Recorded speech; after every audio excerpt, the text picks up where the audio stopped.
जिसने फील देखी उसने पैसा नहीं कमाया, क्योंकि फील जब आपको आती है तब तक तो ऑलरेडी वो जगह की कीमतें बढ़ जाती है। और जिसने फ्यूचर को प्रिडिक्ट किया, वहां के मास्टर प्लान को, उसके आसपास की एमिनिटीज, उसके आसपास की फैसिलिटीज, उसके आसपास की रोड की चौड़ाई, वो बन गया ओपन स्पेस, वो बन गया केपी सिंह। सर आप कहा करते थे कि 40 फीट से छोटी गली में कुछ मत खरीदना, आपकी गाड़ी अड़ी थी क्या? नहीं मेरी गाड़ी कभी भी नहीं अड़ी 30 फीट गलियों के अंदर, लेकिन मैं एक्चुअली लॉजिकली आपसे बात कर रहा हूँ।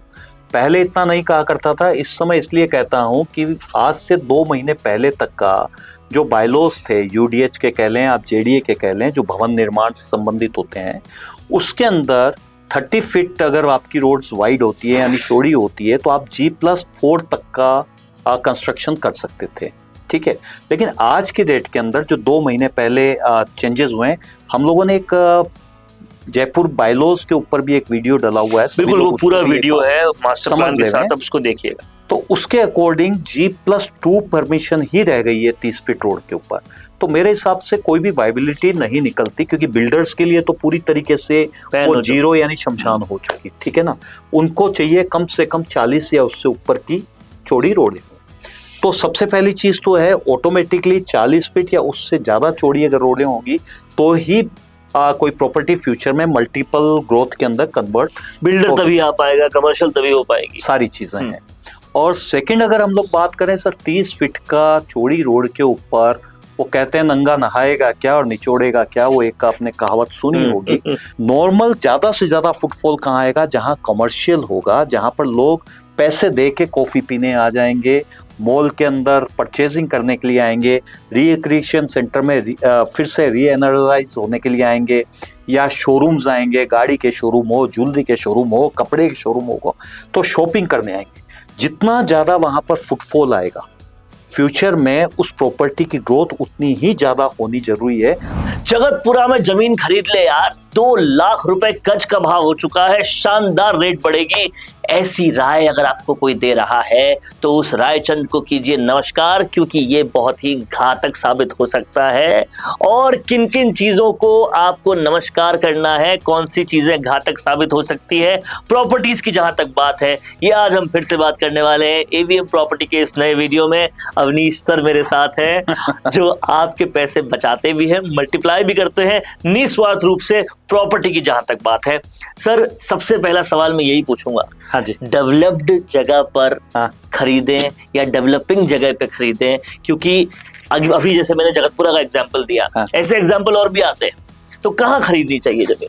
सर सबसे पहले तो डिपेंड करता है कि आपका पर्पस क्या है। यदि आपका पर्पस वहां पर तुरंत प्रभाव से रहने का है तो डेफिनेटली आपको डेवलप्ड जमीन पर ही खरीदना चाहिए, क्योंकि ऑलरेडी वहां पर सारी एमिनिटीज, फैसिलिटीज ऑलरेडी है। और सर जब हम वीडियो एवीएम प्रॉपर्टी पे बना रहे हैं तो पर्पस इन्वेस्टमेंट का ही है। सर इन्वेस्टमेंट के हिसाब से अगर हम लोग बात करते हैं तो डेफिनेटली आपको डेवलपिंग एरिया में ही प्रॉपर्टी परचेज करनी चाहिए। उसका रीज़न ये है कि यहाँ पर फिर से वो आपका कंपाउंडिंग इंटरेस्ट का जादू शुरू हो जाता है। अगर आप 2 लाख, 3 लाख, 4 लाख रुपए गज की ज़मीन खरीदेंगे तो, और मान लीजिए आपकी प्रॉपर्टी अगले 5 साल में डबल आप करना चाहेंगे ही, उससे लंबा आप भी वेट नहीं करना चाहेंगे, तो 2 लाख के अगले 5 साल में 4 लाख, फिर 5 साल में यानी 10 साल बाद 8 लाख, 15 साल में 16 लाख, तो it is next to impossible कि जयपुर के अंदर शायद हो भी जाए, भगवान करे, लेकिन फिर भी 16 लाख रुपए गज होगी। इंस्टेड ऑफ दैट अगर हम लोग बात करें एक डेवलपिंग एरिया जिसने जस्ट अभी चलना शुरू किया है, तो बेसिकली वहां आपको फील तो नहीं आएगी, क्योंकि फील आने के बाद तो प्रॉपर्टी आपके हाथ नहीं आएगी। आप उसका मास्टर प्लान देखिए, उसकी सारी की सारी चीज़ों को अच्छे से एग्जामिन कीजिए। आपको अगर लगता है कि जेडीए अप्रूव्ड ज़मीन हो, लोनेबल हो, फ्री होल्ड पट्टे वाली हो, और इन केस वो 30-35 हज़ार रुपये गज के अंदर मिल जाती है, तो सेम हम फिर से कैलकुलेशन करते हैं कि 5 साल में आपकी प्रॉपर्टी डबल होती है। 30,000 के 5 साल बाद 60,000, 10 साल बाद 1,20,000, 15 साल बाद 2,40,000 रुपये। तो इट इज़ 100% कन्फर्म कि ये रेट तो बड़े आराम से आपकी आ जाएगी। एक्चुअली वरुण जी क्या होता है ना कि यहाँ पर एक फार्मूला है कि आज एक आप पेड़ लगाइए, एक पेड़ आप 10 साल बाद लगाइए, 15 साल बाद दोनों पेड़ों की हाइट एक बराबर हो जाएगी। तो सिंपल सी चीज है कि आपको अगर कंपाउंडिंग इंटरेस्ट के हिसाब से हम लोग बात करें तो भी नई डेवलपिंग एरिया जो तैयार हो रही है फ्यूचर के लिए उसी में इन्वेस्ट करना चाहिए। आप पैसे के हिसाब से अगर हम बात करें तो जहां डेवलप्ड एरिया में रेट्स काफ़ी ज़्यादा हायर साइड में मिलेगी, जहां पर आपको काफ़ी कम मिलेगी। और इन सबसे बड़ी बात, जो पुराना एरिया जो डेवलप हुआ था उस समय तक गवर्नमेंट की जो सोच थी वो ये थी कि उस समय तक इतने लोग आएंगे, तो उन्होंने उसका डेवलपमेंट भी उसी ढंग से किया था। कई चीज़ें उस समय हुआ नहीं करती थी। मान लीजिए आप रोड्स हैं, तो आज आप पुरानी एरिया में किसी में भी देखेंगे मैक्सिमम 80-85% जो रोड्स हैं उनकी साइजेस 30 फीट ही है। ठीक है, जो आज के डेट के अंदर नए बायलॉज के हिसाब से कहीं वैलिडिटी नहीं रहती, क्योंकि उस पर G+2 ही आप बना सकते हो। अगर नई डेवलपिंग एरिया जब गवर्नमेंट प्लान कर रही है तो क्लियर है कि वहां पर जो रोड की साइजेस है वो काफी ज्यादा बड़ी बड़ी साइजेस की होंगी। इन केस डेवलप्ड एरिया के अंदर कोई भी अपना इन्वेस्टमेंट बड़ा करना चाहे, लाइक मॉल लेकर आना चाहे, मल्टी स्टोर लेकर आना चाहे, आपका पिक्चर हॉल लाना चाहे, बड़े बड़े रेस्टोरेंट होटल्स वगैरह लेना चाहे, तो वो नहीं हो पाता। उसका कारण है पहले तो रेट काफ़ी ज़्यादा हायर साइड पे जा चुकी, उसके बाद पार्किंग की जगह नहीं है, ऑलरेडी वो कंजस्टेड है, वहाँ पर इतनी बड़ी जगह एक साथ नहीं मिलती। फ्यूचर ग्रोथ कहाँ होगी? सिंपल सी चीज़ है, जो नई डेवलपिंग एरिया है सबसे पहले तो ऑलरेडी गवर्नमेंट की जो प्लानिंग है उसके अकॉर्डिंग वहाँ पर बड़ी बड़ी सेक्टर रोड्स होंगी, बड़ी बड़ी कमर्शियल स्पेसेस होंगी, ओपन स्पेसेस होंगी, बड़ी बड़ी पार्किंग का पहले से उन्होंने प्लान किया होगा। ठीक है, उसके बाद में जो भी नया किसी को मॉल लेकर आना है, किसी को मान लीजिए कॉम्प्लेक्स लेके आना है, किसी को शोरूम्स लेके आने हैं, उनको वहाँ पर जगह सस्ती भी मिल जाती है, जगह बड़ी भी मिल जाती है, पार्किंग के साथ मिल जाती है। और उनको पता है कि आसपास में जो डेवलप्ड एरिया है उसके नज़दीक होने के कारण 2-4 साल के अंदर यहाँ पे ग्रोथ आ ही जाएगी। और जैसे जैसे ये लोग जो कमर्शियल है वो बढ़ते जाते हैं, वो जो नई डेवलपिंग एरिया है वो डेवलप्ड एरिया से भी कहीं ज़्यादा ग्रोथ करने लग जाती है। आप एग्जाम्पल के तौर पे अगर मैं समझूं, किसी भी चीज़ को ले लीजिए, हम बात अगर जयपुर की कर रहे हैं, सबसे ज़्यादा पॉश एरिया कभी कौन सा हुआ करता था? वॉल सिटी, जहाँ राजे महाराजे रहा करते थे। परकोटा हम जयपुर की बात करते हैं, और आज वैशाली हो चुका ठीक है। उसके बाद में बनी पार्क इधर आदर्श नगर फैला, जिसकी कीमत आपके परकोटे से ज़्यादा हुई। फिर परकोटे के बाद में बापू नगर, आपका तिलक नगर हो गया, जवाहर नगर हो गया, इनकी रेटें ज़्यादा हुई। जब तिलक नगर वगैरह में रेटें 10,000 हुआ करती थी, शाम नगर में 2,000 की रेटें हुई, वो उससे ऊपर निकल गया। जब शाम नगर में 2,000 की रेटें थी, वैशाली नगर में 1,500 की रेटें हुई थी, वो उससे ऊपर निकल गया। मालवीय नगर में जो रेट्स थी उससे काफ़ी कम में आपको जगतपुरा, जिसका अभी आपने नाम लिया, वो हुआ करता था। आज की रेट में जगतपुरा की महल रोड पे लोग कहते हैं कि 4-4 लाख रुपए के भाव हो गए। वैशाली नगर तो सभी को मालूम है 4-4 लाख रुपए के भाव हो गए। तो आप खुद सोच के देखिए, जो पुरानी डेवलप्ड एरिया थी उससे आज की डेट में जो उस समय डेवलपिंग एरिया थी उसमें कितना ज्यादा फर्क हो गया। पूरा एनालिसिस जयपुर का दे दिया सर ने। और मैं आपको यहाँ पर एक और बात बता दूं जिससे आप रिलेट भी बहुत करेंगे। मैं तो अक्सर जब मेरे दादा साहब के साथ बैठा करता था, जब वो थे, तो कहते थे कि इस मानसरोवर में तो जंगल हुआ करता था, 500 रुपए में जमीन मिल रही थी, हमने ली नहीं। और आज 1.5 लाख 2 लाख के भाव चल। ये सर अक्सर ये कहानियां आपको सभी घरों में पाई जाएगी, सब रिलेट कर सकते हैं। क्योंकि यहाँ पर जो शुरू के अंदर जिसने फील देखी उसने पैसा नहीं कमाया, क्योंकि फील जब आपको आती है तब तक तो ऑलरेडी वो जगह की कीमतें बढ़ जाती है। और जिसने फ्यूचर को प्रिडिक्ट किया, वहाँ के मास्टर प्लान को, उसके आसपास की एमिनिटीज, उसके आसपास की फैसिलिटीज, उसके आसपास की रोड की चौड़ाई, वो बन गया केपी सिंह। वो बन गया केपी सिंह। बिल्कुल बिल्कुल बिल्कुल सर, केपी सिंह का भी यही था। बिल्कुल। आप अगर गुड़गांव देखो तो क्या था, जंगल हुआ करता था, कभी राजीव गांधी का आना हुआ, केपी सिंह जो फौज में नौकरी करते थे, अब उसकी स्टोरी पढ़िएगा, मजा आएगा आपको। और आज भारत का दुबई बन चुका है। बिल्कुल। तो ये बात 100% सही है। और दूसरी बात से मैं रिलेट करता हूँ सर कि आज बड़ी यूनिवर्सिटियां कहाँ आ रही है, जगह है। आप मणिपाल ले लीजिए, आप दूसरी यूनिवर्सिटीज ले लीजिए, अभी हरिदेव जोशी नहीं बनी, कहाँ पे बनी, ये सब रिलेट करने वाली बातें हैं, चिंतन मनन करेंगे इन सब बातों पे तो आपको समझ में आ जाएगा कि आपको कहाँ प्रॉपर्टी खरीदनी है और कौन सी प्रॉपर्टी आपके लिए सबसे सही है। सर, आप कहा करते थे कि 40 फीट से छोटी गली में कुछ मत खरीदना। आपकी गाड़ी अड़ी थी क्या कहीं?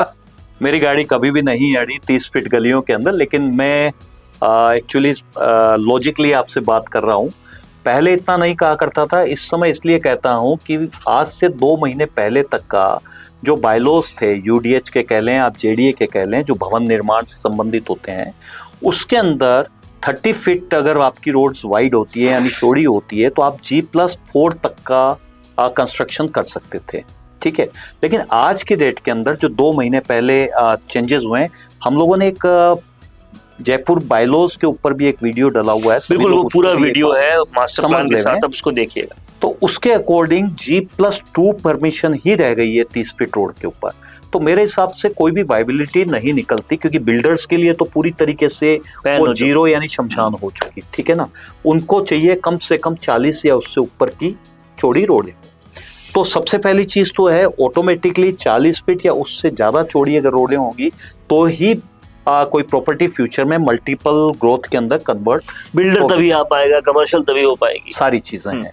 और सेकंड अगर हम लोग बात करें सर, 30 फीट का चौड़ी रोड के ऊपर वो कहते हैं नंगा नहाएगा क्या और निचोड़ेगा क्या, वो एक आपने कहावत सुनी होगी। तो बेसिकली 10 फीट की गाड़ी आपकी इस साइड लग जाती है रोड के, 10 फीट साइड में इधर लग जाती है, बीच में 10 फीट की रोड रह जाती है। वो तो तब की बात है जब कोई साथ में साइड के अंदर एंक्रोचमेंट यानी अतिक्रमण नहीं करता। किसी ने 2-4 फीट की फुटपाथ निकाल दी तो एक गाड़ी निकलने की भी जगह आपके नहीं, और ऐसा होता ही होता है, अतिक्रमण होता ही है। तो सर आज जो जमीन आप ले रहे हो फ्यूचर प्लानिंग के लिए, आज तो आपको क्या है वो जगह खाली नजर आती है, इसलिए आप उसको समझ नहीं पाते, उसको एहसास नहीं कर पाते कि फ्यूचर में क्या स्थिति बनेगी। लेकिन फ्यूचर में जब आप वहां रहने लगते हो, वो 30 फीट जो सड़कें हैं वहां पे पूरी तरीके से आप फंस के रह जाते हो। आपको जहां भी जाना होता है, आप अपनी ऑफिस तो बाद में पहुंचोगे, पहले मोहल्ले से निकलने में ही आपको टाइम, सही बात है। और मैं तो कह रहा हूँ बहुत ज्यादा फ्यूचर सोचने की भी जरूरत नहीं है। आप अभी भी देख लेंगे तो एक घर में 4 लोग और 5 गाड़ियां होती है ऐसे में तो बाहर ही रखेंगे। उस पे भी सबसे बड़ी बात है, कुछ कॉलोनियां तो ऐसी हैं जो सस्ते के लालच में खाली 100-150 गज के ही प्लॉट काट देती है। 100-150 गज के अंदर प्लॉट के अंदर अगर हम फ्रंट की बात करें तो 15-20 फीट का, 25 फीट का मैक्सिमम फ्रंट होता है। अब 25 फीट के फ्रंट के अंदर अगर हम लोग बात करें 20 मकान होंगे, 20 एक साइड में और उसके सामने देखते हुए 20 यानी 40 मकानों में जब 70 गाड़ियां खड़ी होंगी तो आप खुद उस स्थिति को देख के सोचिए कि उसकी क्या हालत होगी। फिर मैं तो वही कहावत जो आपने अभी बोली दिमाग में घूम रही है कि तो खाएगा मेरे क्या और हिसाब से सर 30 फीट की रोड को तो पूरी तरीके से आप अवॉइड कीजिए। और साथ में ये जरूर ध्यान रखिए कि आसपास में पार्किंग जरूर होनी चाहिए। पार्किंग का मतलब ये नहीं है कि जहां गाड़ी खाली जगह खाली मिली है आपने गाड़ी लगा दी। पर्टिकुलर डेडिकेटेड कॉलोनाइजर की तरफ से या किसी की भी तरफ से डेडिकेटेड पार्किंग के लिए जमीन छोड़ी हुई हो, यानी फ्यूचर में इन केस आपको अगर एक्स्ट्रा गाड़ियां होती है तो आप वहां पर अपनी गाड़ी को पार्क करके साइकिल से या कैसे भी आ जाएं। ये समझना बहुत ज्यादा जरूरी है। इसी के साथ साथ सर एक बात और आप कहते थे, उसको भी थोड़ा एक्सपैंड करना मैं चाहता हूँ। हाँ जी प्लीज। कि रेजिडेंशियल के बीच में अगर कमर्शियल हो तो फिर रेटें जो है रॉकेट बन जाती है, ऐसा क्यों होता है? सर बहुत सिंपल सी चीज है। मान लीजिए वरुण जी, मैं बोलता हूँ कि आपने अपना कहीं पर जमीन ली, उसके एक साइड में आपने अपना मकान बनाया, जितने की भी जमीन थी उसके ऊपर जमीन के ऊपर काफी बड़ा सारा आपने अमाउंट लगा दिया, मान लीजिए 5 करोड़ 10 करोड़ जो भी व्हाटएवर। और आपके कोई रिश्तेदार हैं, उन्होंने भी दूसरी तरफ के अंदर एक उतना ही आलीशान मकान बनाया, लेकिन बीच में किसी किसानी खेती की जमीन रह गई, उसके ऊपर वो आज भी पर्टिकुलर गायें चरा रहा है या थेपड़ियां सुखा रहा है, तो आपकी कीमत कैसे बढ़ेगी? नहीं बढ़ पाएगी। ठीक उसी तरीके से आपने कितना भी शानदार मकान बनाया, लेकिन आपके घर में एंट्री किसकी होगी? लोग कौन आएंगे जिनको आप चाय कॉफी पिलाने के लिए बुलाएंगे, खाने खाने बुलाएंगे या मिलने के लिए बुलाएंगे? वहां नॉर्मल फुटफॉल तो नहीं आएगा। बिल्कुल नहीं आएगा। नॉर्मल ज्यादा से ज्यादा फुटफॉल कहाँ आएगा? जहां कमर्शियल होगा, जहां पर लोग पैसे दे के कॉफी पीने आ जाएंगे मॉल के अंदर परचेजिंग करने के लिए आएंगे, रिक्रिएशन सेंटर में फिर से री एनर्जाइज होने के लिए आएंगे, या शोरूम्स आएंगे, गाड़ी के शोरूम हो, ज्वेलरी के शोरूम हो, कपड़े के शोरूम हो, तो शॉपिंग करने आएंगे। जितना ज़्यादा वहाँ पर फुटफॉल आएगा, फ्यूचर में उस प्रॉपर्टी की ग्रोथ उतनी ही ज़्यादा होनी जरूरी है। मान लीजिए वहाँ पर कोई कमर्शियल है नहीं, या कमर्शियल सारा का सारा बिखरा हुआ है, तो फिर आप खुद सोच के देखिए कि केवल और केवल रेजिडेंशियल के लिए कौन वहां पर आने की कोशिश करेगा। जब तक फुटफॉल नहीं आएगी, लोग बताएंगे नहीं कि वहां पर एक कॉलोनी बनी हुई है, वहां पर जाओ। तो सीधी सी सिंपल सी बात है कि किसी भी प्रॉपर्टी की फ्यूचर ग्रोथ के लिए, मतलब फास्ट ग्रोथ के लिए, वहां पर ज्यादा से ज्यादा बड़ा कमर्शियल स्पेस तो होना ही होना चाहिए। और आप अपने सारे व्यूअर्स हैं उनको नोट करके दे दीजिए, और कुछ हो या ना हो, ज्यादा से ज्यादा बड़ा कमर्शियल स्पेस होना चाहिए। आप किसी भी जयपुर की या किसी भी जगह की बात कर लें, मैं बोल रहा हूँ इंडिया की नहीं, वर्ल्ड की बात कर लें। आप आज वैशाली की बात करो, गौतम मार्ग के कारण रेटें बढ़ी, जहां शोरूम्स ही शोरूम्स हैं, क्वींस रोड, गौतम मार्ग, बिल्कुल सब जगह शोरूम्स अगर नहीं आएंगे तब तक वहां की ग्रोथ नहीं हो सकती। मैं तो ये भी कहूंगा, आप इस वीडियो को थोड़ा सा रिवाइंड करके जब देखेंगे, सर ने जहाँ पूरे जयपुर को एनालाइज किया है, उसको भी कमर्शियल एस्पेक्ट से सोच लीजिएगा। सर ने वैशाली की बात की, मानसरोवर की बात की, इन मालवीय नगर की बात की, सब जगह लगातार कॉमर्शियल आने की वजह से ही सब कुछ हुआ है। मालवीय नगर की भी बात करें हम लोग, ये जितने भी कोर टावर वगैरह जो है, उन्हीं के कारण से मालवीय नगर की पहचान बनी। अभी जिसकी आप जगतपुरा की बात कर रहे हो, तो एक अगर आप पूरे जगतपुरा में से एक महल रोड को हटा दीजिए, उसकी कोई कीमत ही नहीं रह जाएगी। सही बात है। तो इसलिए कॉमर्शियल का होना बहुत ज्यादा जरूरी है साहब। और कहीं ना कहीं हमारे इतिहास से हमारे प्रेजेंट को रिकंसाइल करके अगर आप फ्यूचर की तरफ सोचेंगे, तो आप समझ जाएंगे कि जो भी बातें अवनीश सर कर रहे हैं पूरी तरह से रिलेटेबल है, और वही हमको लॉजिक्स पे दिमाग लगाना है, कहीं सुनी बातों पे नहीं। इस बात को नोट कर लीजिए। और वीडियो में कोई भी अगर आपको डाउट हो, रिवाइंड कीजिए, फिर से सुनिए, रिवाइंड कीजिए, फिर से सुनिए। मेहनत का पैसा लग रहा है साहब, बिल्कुल सही जगह पे लगना चाहिए। Thank you so much sir, आज फिर से आपने बहुत सारी चीजें क्लैरिफाई की, और मुझे यकीन है ये वीडियो अगर आपने ढंग से सुना होगा तो फिर आपका पैसा डबल होगा, मल्टीप्लाई होगा, वेल्थ होगी, और भविष्य की पीढ़ियां आपको बहुत प्यार करने वाली है। Thank you so much sir. Right sir, thank you. अधिक जानकारी के लिए आप एवीएम प्रॉपर्टी यूट्यूब चैनल के इन सभी इंफॉर्मेटिव वीडियोस को भी जरूर से देख लीजिए। आप चाहें तो अपने रुपयों को तेजी से मल्टीपल फोल्ड्स में बढ़ाने के लिए स्वयं राजस्थान सरकार द्वारा जयपुर के अजमेर रोड और रिंग रोड के बीच बसाई गई 6400 बीघा बड़ी फ्यूचरिस्टिक ग्रीन स्मार्ट सिटी को भी देखकर समझ सकते हैं, जो कि जयपुर की पूरी वॉल सिटी परकोटे से भी काफी ज्यादा बड़ी है। सेज के ब्लॉक ई पालड़ी में लगभग 2100 रेजिडेंशियल प्लॉट्स पर करीब 50% यानी कि 1100 कमर्शियल प्लॉट्स का बहुत बड़ा कमर्शियल स्पेस चिन्हित है, और केवल 25% कंस्ट्रक्शन के सामने लगभग 75% ओपन ग्रीन एरिया की फ्री होल्ड पट्टे वाली जेडी अप्रूव्ड लोनेबल जमीनें किसी भी दूसरी जगह के मुकाबले बहुत ही ज्यादा सस्ते में मिल रही हैं। निर्णय भी आपका और फैसला भी आपका। मिलते हैं सुरक्षित तरीके से रुपयों को तेजी से बढ़ाने वाले दूसरे वीडियो में। आपका दिन शुभ और मंगलमय हो।